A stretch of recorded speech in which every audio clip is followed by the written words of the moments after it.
आज की सच्ची कहानी एक ऐसे कत्ल के बारे में है जो 10 साल तक सुलझ नहीं सका, लेकिन एक दिन किसी आदमी से रहा नहीं गया। उसने एक बड़े राज से पर्दा हटा दिया जो बरसों से उसके सीने में दफन था।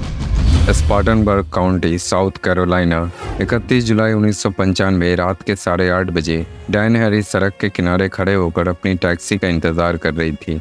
डायन एक door to door sales women थी।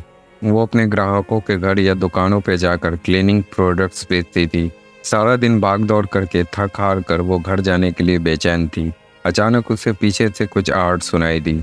आवाज़ उसे रोबक हेयर एंड ट्रेनिंग सेंटर नाम के ब्यूटी सैलून से आई थी। कुछ घंटे पहले ही डायन ने ब्यूटी सैलून के मालकिन को 2 बोतल डिटर्जेंट बेची थी।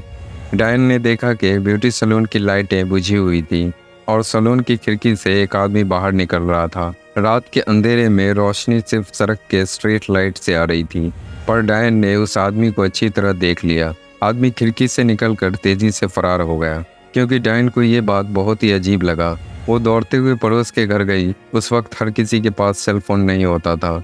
डायन ने पड़ोसियों का लैंडलाइन फ़ोन इस्तेमाल किया और पुलिस से संपर्क किया। डायन ने जो देखा था वो सब बताया। फिर एक पुलिस ऑफिसर को ब्यूटी सैलून भेजा गया। जब वो ऑफिसर वहाँ पहुँचा तो उसका ख्याल था कि ये एक मामूली डकैती का मामला होगा, जल्दी उसे निपट कर वापस चला जाएगा। ब्यूटी सैलून का दरवाज़ा लॉक था। ऑफिसर लॉक तोड़कर अंदर दाखिल हुआ।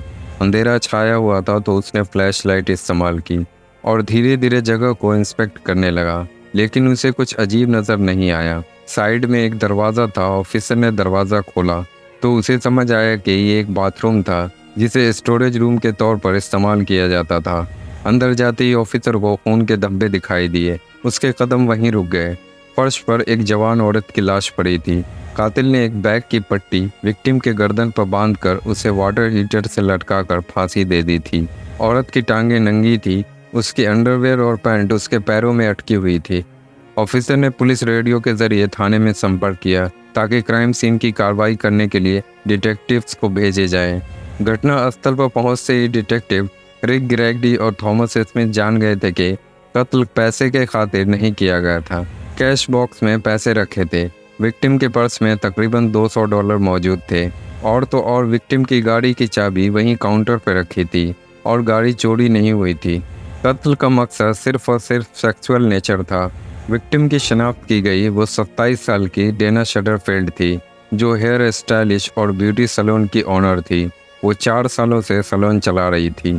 डेना के 2 बच्चे थे और हाल ही में उसके पति से तलाक हुआ था।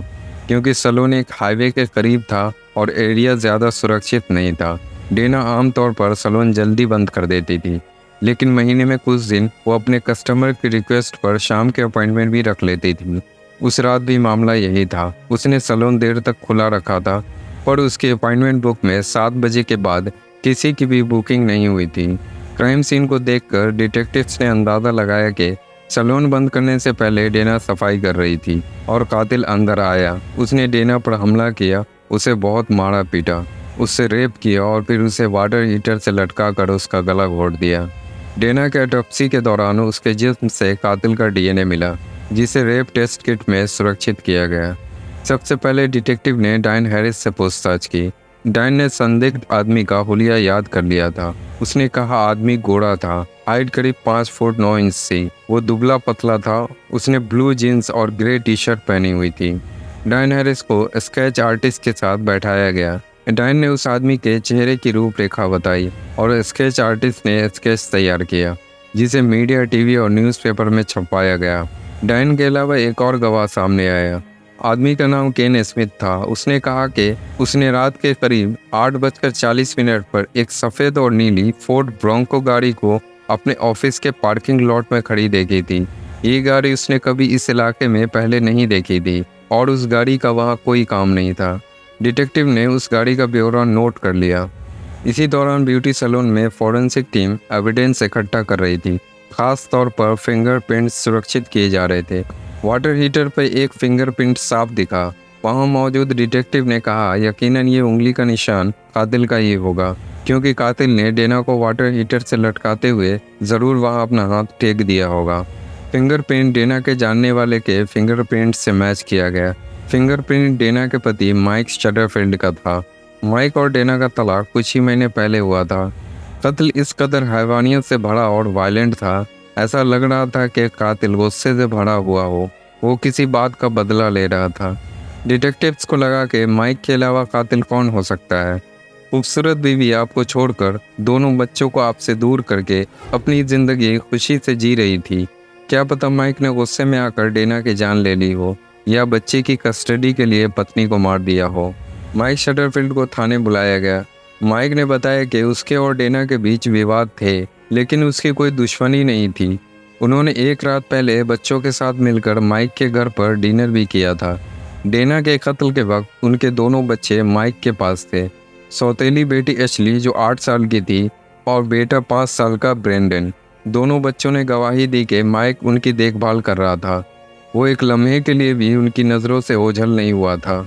माइक ने क्राइम सीन से मिलने वाले फिंगरप्रिंट का भी स्पष्टीकरण दिया।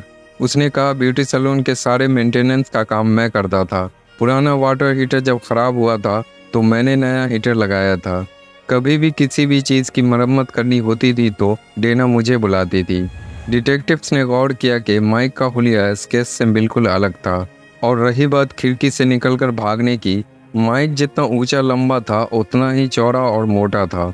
उसने कहा, ज़रा मुझे देखिए, मैं खिड़की से कैसे बाहर आऊँगा। माइक लाई डिटेक्टर टेस्ट के लिए राज़ी था, और टेस्ट उसने आसानी से पास कर लिया। क्योंकि माइक शटरफील्ड के पास सॉलिड एलिबाई था, उसे सस्पेक्ट की लिस्ट से हटा दिया गया। फॉरेंसिक टीम ने एक बार फिर क्राइम सीन का जायज़ा लिया। इस दफ़ा उन्हें डेना के खून में एक और फिंगरप्रिंट मिला। फिंगरप्रिंट किसी जानने वाले से मैच नहीं करता था, और क्रिमिनल डेटाबेस में भी किसी मुजरिम से मिलता नहीं था।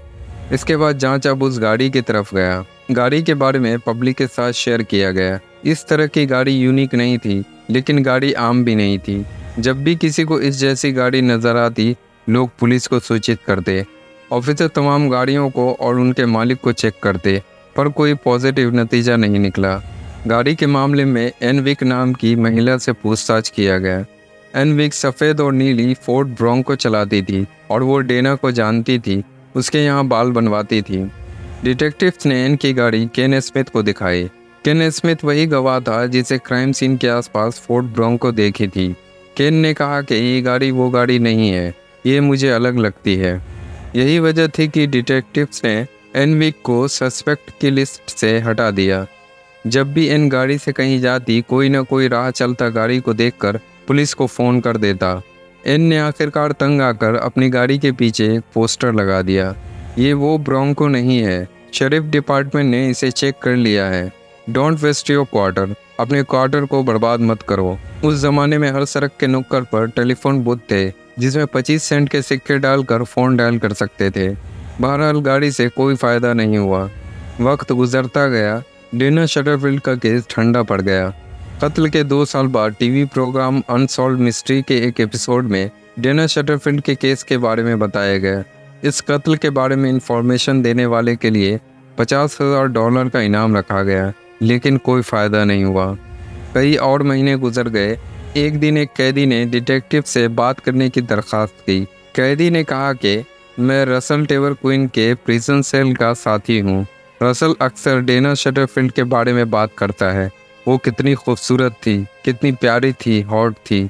रसल के पास डेना की तस्वीर भी है, मैंने अपनी आंखों से देखा है। वो तस्वीर को निकाल कर चूमता है। डिटेक्टिव ने रसल टेवर क्वीन के बारे में जांच पड़ताल की। रसल 1 साल से जेल में था। उसने एक महिला को अपना शिकार बनाकर उसे पेड़ से लटका कर फांसी दे दिया था। डेना शटरफील्ड के कत्ल के वक्त रसल आज़ाद था। वो उसी इलाके में रहता था। उसकी शक्ल स्केच से मिलती थी। डिटेक्टिव को लगा कि अब उनके पास एक पक्का सस्पेक्ट था। डिटेक्टिव ने डायन हैरिस को थाने बुलाया और उसके सामने 6 अलग अलग मुजरिम की तस्वीरें रखीं। डायन ने फ़ौरन रसल की तस्वीर पर हाथ रख दिया और कहा, ये वही आदमी है जिसे मैंने ब्यूटी सैलून की खिड़की से भागते हुए देखा था। जब डेना के एक दोस्त को रसल की तस्वीर दिखाई गई, उसने बताया कि उसने रसल को ब्यूटी सैलून में आते देखा था। रसल का डीएनए और उसके फिंगरप्रिंट्स क्राइम सीन से मिलने वाले एविडेंस से टेस्ट किया गया। रसल का डीएनए और फिंगरप्रिंट्स कातिल से मैच नहीं करते थे। रसल की हरकतें संदिग्ध थीं, लेकिन साइंस ने साबित किया कि वो डेना का कातिल नहीं था। अब तो डिटेक्टिव्स के पास वाकई कोई सहारा नहीं था और जिंदगी की घड़ी चलती रही। मिनट घंटों में और घंटे दिनों में बदल गए और डेना की मौत को 10 साल बीत गए। सन 2005 में डेना की बेटी एशली अब 18 साल की थी। एशली के पास माँ के साथ बीते हुए खूबसूरत लम्हों की यादें बाकी थी और उसकी तस्वीरों का एक एल्बम। एशली अपनी माँ की तरह खूबसूरत और सेल्फ डिपेंडेंट थी। वो यूनिवर्सिटी की पढ़ाई शुरू करने के लिए वो दूर शहर जाने वाली थी। यात्रा से पहले पिता के कहने पर एशली अपनी कार मैकेनिक के पास लेकर गई, गाड़ी का फुल चेकअप करवाने के लिए। वहाँ इंतज़ार करते हुए एशली की बातचीत एक मैकेनिक से हुई और काम ख़त्म होने पर एशली घर लौट आई। वो नहीं जानती थी कि कुछ मिनटों की बात ने किसी का दिमाग हिलाकर रख दिया था। एशली के जाने के बाद ऑटो शॉप में काम करने वाले आपस में बात कर रहे थे। किसी ने मैकेनिक से कहा, जानते हो ये लड़की कौन थी? मैकेनिक ने कहा, नहीं। आदमी ने कहा, ये डेना शटरफील्ड की बेटी है, वही डेना जिसका कत्ल हुआ था बहुत साल पहले और अभी तक कोई पकड़ा नहीं गया। मैकेनिक ने यह बात सुनी और वो खामोश हो गया, लेकिन उसका ज़मीर जाग उठा था। मैकेनिक को डेना का केस अच्छी तरह से याद था, क्योंकि वो उसके बारे में एक अहम राज सालों से अपने सीने में दबा रखा था। मैकेनिक ने पुलिस को फ़ोन किया और एक राज बताया। मैकेनिक ने अपना नाम बताए बगैर ऑफिसर से बात की। उसने कहा, मैं बेनाम रहना चाहता हूँ। मैं डेना शटरफील्ड के कातिल को जानता हूँ। कातिल का नाम जोनाथन विक है। दोस्तों, आपको याद होगा, विक नाम आपने पहले भी सुना है। एन विक, फोर्ट ब्रोंको वाली महिला, जोनाथन की माँ थी। मैकेनिक ने डिटेक्टिव से कहा, मैं और जोनाथन बचपन के दोस्त हैं। जिस रात डेना का कत्ल हुआ था, मैं और जोनाथन 17 साल के थे और हम हाई स्कूल का आखिरी साल ख़त्म कर चुके थे। उस रात पार्टी के बाद जोनाथन ने मुझे घर तक लिफ्ट दी। वो अपनी माँ की गाड़ी चला रहा था, सफ़ेद और नीली फोर्ट ब्रोंको। गाड़ी में जाते हुए हमने बातें की। जोनाथन ने कहा वो डेना को डेट करना चाहता है और उसे आज डेट पर जाने के लिए बोलेगा। मैं उसकी बात सुनकर हंस पड़ा। भला 20-25 साल की औरत 17 साल के लड़के में क्यों दिलचस्पी लेगी, ख़ास तौर पर डेना जो सारे इलाके में अपनी खूबसूरती की वजह से मशहूर थी। जोनाथन मुझे हंसता हुआ देखकर तैश में आ गया। उसने कहा कि तुम्हें ये मजाक लगता है, मैं उसे अपना दीवाना कर दूंगा, वह मुझे न कहने के लायक नहीं होगी। फिर जोनाथन ने डेना के बारे में गंदी गंदी बातें की। जोनाथन ने बड़ी बेशर्मी से बताया कि वो डेना के साथ क्या क्या करना चाहता है। उस वक्त मैंने सोचा, ये पागल लंबी लंबी हाँक रहा है, उसकी बातों में कोई हकीकत नहीं है।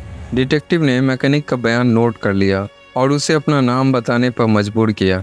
अपना नाम बता दो, इन्वेस्टिगेशन में मदद कर दो। लेकिन मैकेनिक अड़ा रहा। उसने कहा, जब डेना की मौत की खबर सारे शहर में फैली, मैं परेशान हो गया, लेकिन इससे पहले मैं कुछ कर पाता, जोनाथन मेरे घर पहुंच गया था। उसने मुझे धमकी दी। उसने कहा, मेरे बारे में पुलिस को कुछ भी कहा तो मैं तुम्हें और तुम्हारी फैमिली को जान से मार दूंगा। मैं कई दिनों तक भय के मारे घर से नहीं निकला। एक दिन हिम्मत करके मैंने पब्लिक फ़ोन से पुलिस स्टेशन फ़ोन किया और बताया कि विक फैमिली की गाड़ी फोर्ट ब्रोंको थी। जोनाथन विक से पूछताछ कीजिए। पता नहीं पुलिस ने जोनाथन से पूछताछ क्यों नहीं की थी। मैं 17 साल का था, मैं डर गया था और मैंने सोच लिया था कि मैं अपने काम से काम रखूंगा और इस मामले में दखल नहीं दूंगा। डिटेक्टिव ने आदमी से कहा, बरसों तक तो तुम चुप रहे और अब सच बोलने का ख्याल कैसे आया? मैकेनिक ने कहा, मैं नहीं जानता था कि कत्ल के वक्त डेना के छोटे छोटे बच्चे थे। अगर मुझे पता होता कि मासूम बच्चे से उसकी माँ छीनी गई है तो मैं ज़रूर सामने आता। डिटेक्टिव ने मैकेनिक से कहा, अगर डेना और उसके बच्चे को इंसाफ दिलाना चाहते हो तो तुम्हें अपनी पहचान बतानी पड़ेगी, जज के सामने गवाही देनी होगी। यह सुनकर मैकेनिक ने अपना नाम बता दिया। वो माइकल पेस था और उसने पूरे तौर पर सहयोग करने का वादा किया। डिटेक्टिव ने जोनाथन विक के नाम का डीएनए वारंट हासिल किया। जोनाथन डीएनए सैंपल देने पर मजबूर था। इसी दौरान डिटेक्टिव ने जोनाथन के अतीत के बारे में तहकीकात की। पता चला कि वो अपनी मां के कहने पर मरीन्स में भर्ती हुआ था और कुछ साल पहले ही खारिज हुआ था। जोनाथन अपने गुस्से की वजह से हर जगह बदनाम था। मरीन्स के सुपरवाइजर ने बताया कि जोनाथन एक निहायत ही झूठा आदमी था। उसने कहा कि जोनाथन एक वायलेंट और मानसिक बीमार था, जिसे झूठ बोलने की इतनी आदत थी कि वो अपने झूठ पर खुद यकीन करने लगता था। जोनाथन बात बात पर लोगों से झगड़ा मारपीट पर उतर आता था। मरीन से निकलने के बाद जोनाथन ने कई नौकरियां बदली उसकी किसी से नहीं बनती थी। जोनाथन की एक एक्स गर्लफ्रेंड सामने आई। लड़की ने बताया कि जोनाथन उसे मेंटल और फिजिकल टॉर्चर देता था। और तो और डेना के कत्ल के 7 साल बाद जोनाथन के फियांसे 20 साल की हैदर रेने सेलर्स अचानक गायब हो गई। हैदर एक रेस्टोरेंट में काम करती थी और अपनी शिफ्ट खत्म करके घर जा रही थी। उसके साथ काम करने वाले ने देखा कि जोनाथन उसे लेने आया था। जोनाथन ने सबसे कहा कि उसने हैदर को उसके घर पे छोड़ दिया था और हैदर उस रात से लापता थी। हैदर की गुमशुदगी का केस आज तक सॉल्व नहीं हुआ। हैदर की फैमिली ने पुलिस ऑफिसर को बताया कि उनका शक सिर्फ और सिर्फ जोनाथन विक पर था। सन 2005 में डीएनए टेस्ट जब करवाया जा रहा था, जोनाथन 27 साल का था। वो अपनी पत्नी कैरोलाइन और एक छोटी बेटी के साथ वहीं शहर में रहता था। अक्टूबर 2005 फॉरेंसिक लैब से डीएनए टेस्ट का नतीजा मिल गया। डेना के रेप टेस्ट किट में जो डीएनए मौजूद था वो जोनाथन विक के डीएनए से मैच करता था। खून में छपा हुआ फिंगरप्रिंट भी जोनाथन का था, जिसके आधार पर 24 अक्टूबर 2005 के दिन उसे कत्ल के जुर्म में गिरफ्तार किया गया। जोनाथन का मुकदमा नवंबर 2006 में फैसला आया। प्रोसिक्यूटर का कहना था कि कत्ल की रात जोनाथन ब्यूटी सैलून गया था। उसने डेना के साथ फिजिकल रिलेशन बनाने की कोशिश की। डेना ने उसे साफ रिजेक्ट कर दिया, जिसकी वजह से जोनाथन भड़क गया। जोनाथन ने दरवाज़ा लॉक किया, लाइटें बंद की और डेना पर टूट पड़ा। उसने मार पीट कर काबू किया, उससे रेप करके उसका कत्ल कर दिया। न जाने क्यों वो खिड़की से बाहर निकला। अगर वो आम इंसान की तरह दरवाज़ा इस्तेमाल करता तो शायद डैन हैरिस उसे देखकर हैरान नहीं होती। डैन और माइकल पेस को गवाह के तौर पर अदालत में पेश किया गया। जज ने जोनाथन विक को उम्र कैद की सज़ा सुनाई। जोनाथन कोर्ट रूम में रोने लगा। उसने कहा, मैं बेकसूर हूँ। डेना का कातिल अभी भी आज़ाद है और मैं जेल जा रहा हूँ। डेना को इंसाफ नहीं मिला, पर उसकी बात पर किसी ने यकीन नहीं किया। सज़ा सुनने पर डेना के पति और उसकी बेटी एशली खुशी से गले मिलकर रोए। एशली ने कोर्ट रूम में माइकल पेस का भी शुक्रिया अदा किया। अगर वो राज उजागर नहीं करता तो डेना को कभी इंसाफ नहीं मिल पाता। जोनाथन विक साउथ कैरोलिना के एक जेल में अपनी सज़ा काट रहा है। वो 2035 में पेरोल का हकदार हो सकता है। दोस्तों, ये थी डेना शटरफील्ड की कहानी। कैसी लगी कमेंट करके ज़रूर बताएं। वीडियो को पूरा देखने के लिए आपका धन्यवाद। प्लीज़ वीडियो को लाइक करें और चैनल को सब्सक्राइब करें। मिलते हैं नेक्स्ट वीडियो में। Take care.